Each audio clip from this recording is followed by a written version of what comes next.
Balik lagi sama gue Jonathan Leonarda, nyambung video unboxing yang ini. Dan kali ini sesuai janji gue akan kupas mengenai Crested Gecko.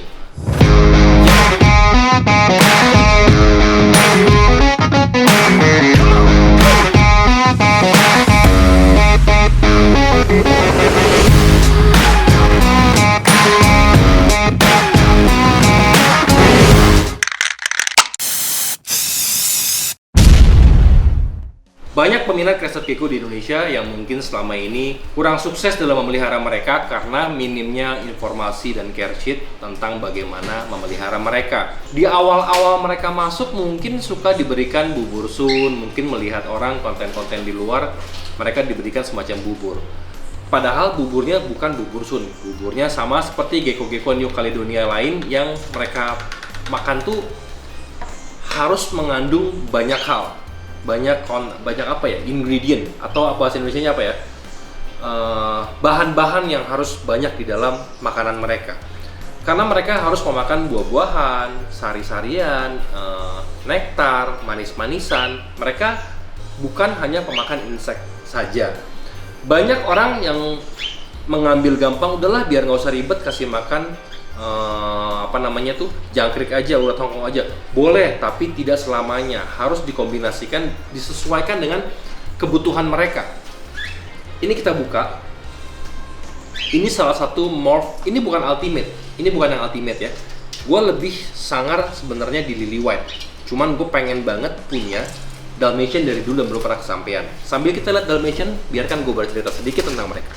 Di depan gue nih ada Dalmatian. Jadi si Crested Gecko ini memiliki nama Corellopus ciliatus. Mereka berasal dari New Caledonia. Yang berapa kali gue udah ceritakan, New Caledonia itu berasal dari adalah kepulauan, dan di sana mereka memiliki gecko-gecko yang luar biasa cantiknya, uniknya, yang tidak ada lagi di tempat lain selain di New Caledonia. Dan care sheet mereka hampir semua sama, yang seperti gue pernah ngomongin tentang lychee, gue pernah ngomongin tentang gargoyle, tentang mossy, dan lain-lain ya.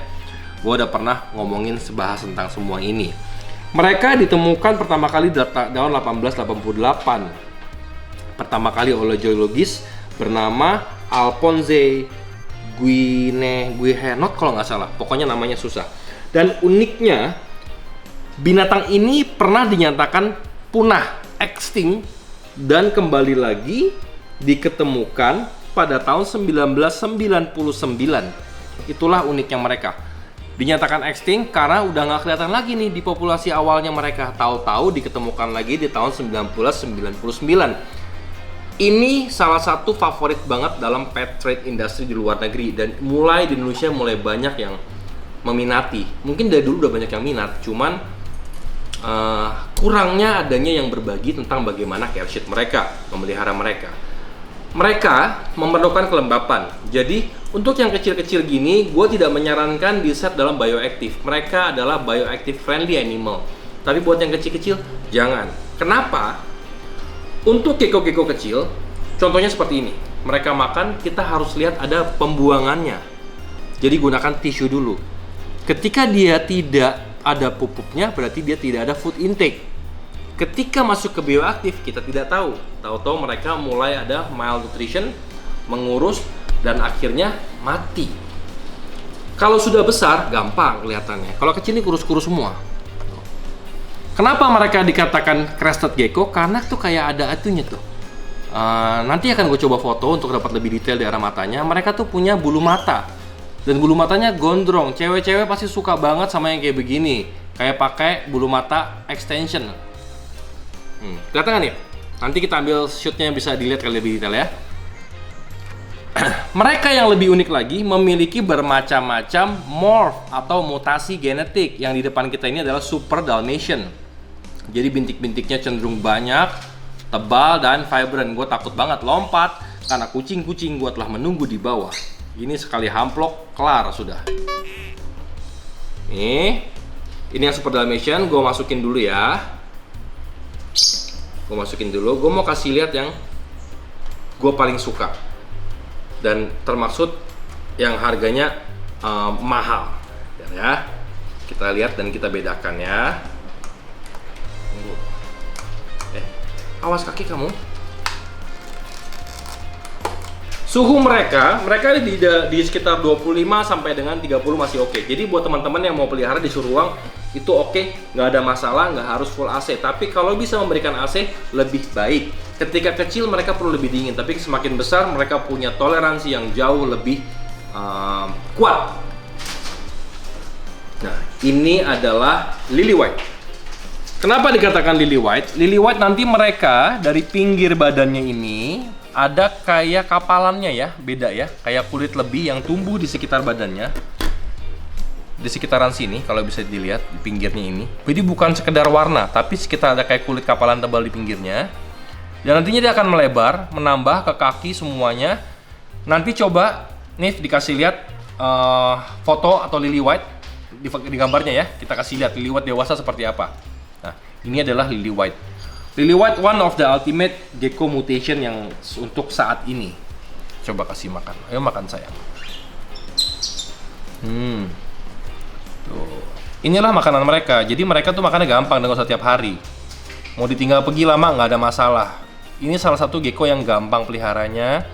Orang gagal memelihara mereka kebanyakan karena salah care sheet atau kekeringan atau kelembapan. Ketika terlalu lembab pun mereka bisa punya masalah dengan kulit.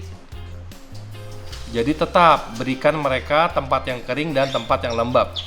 Seperti biasa ya, gue tuh dalam memilah binatang gue suka banget memberikan mereka pilihan. Mau ke panas, mau ke dingin, mau ke lembab, mau ke kering, mau ke gelap, dan mau ke terang. Sama seperti kita. Kita sebagai manusia juga bisa atau suka memilih kan. Wah, lagi jalan-jalan di luar nih, gue ngerasa kepanasan. Ya udah gue neduh di bawah pohon. Aduh, gue kedinginan nih, lagi camping di hutan. Ya udah, gue keluar cari matahari berjemur. Itu ya thermal regulation. Bedanya, manusia bisa menghasilkan panas tubuhnya, reptilia tidak. Badannya tidak bisa menghasilkan panas. Makanya dikatakan cold-blooded animal atau binatang berdarah dingin. Jadi mereka memerlukan faktor luar untuk menaik dan menurunkan suhu tubuh mereka. Jadi ini adalah contoh lily white. Gue akan kasih lihat contoh yang biasa. Bukan biasa sih, ini yang masuk udah nggak ada yang wild type. Wild type tuh dalam arti kata bentuk atau warna original di alamnya. Dalam sini udah nggak ada. Semua ini udah nggak ada. Kasih lihat perbedaan.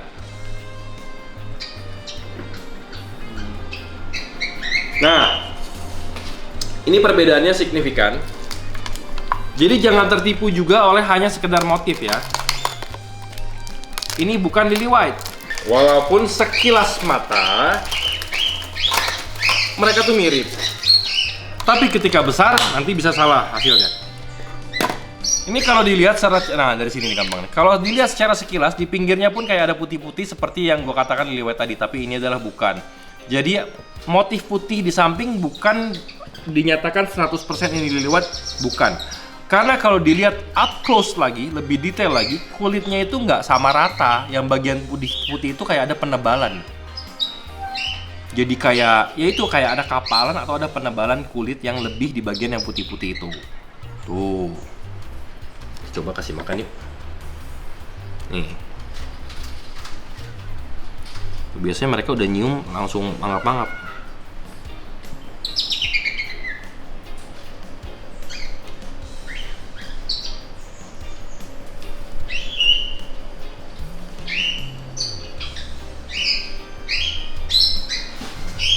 Ketika mulai jilat biasanya mau nih.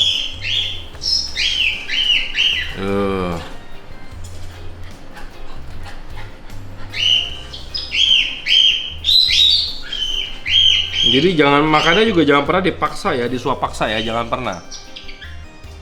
Mereka ini gampang kalau disuapinnya. Ini kalau dari kecil kita biasain begini, sampai gede jinak. Gue punya yang besar-besar jinak-jinak. Wih, lahapnya. Keasikan dalam peliharaan mereka ya ini kadang-kadang seperti ini. Ketika memberikan makan, lihat mereka bertumbuh. Jadi seru banget.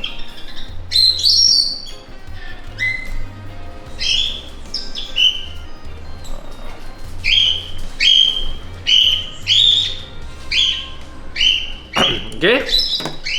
Jadi seperti itu.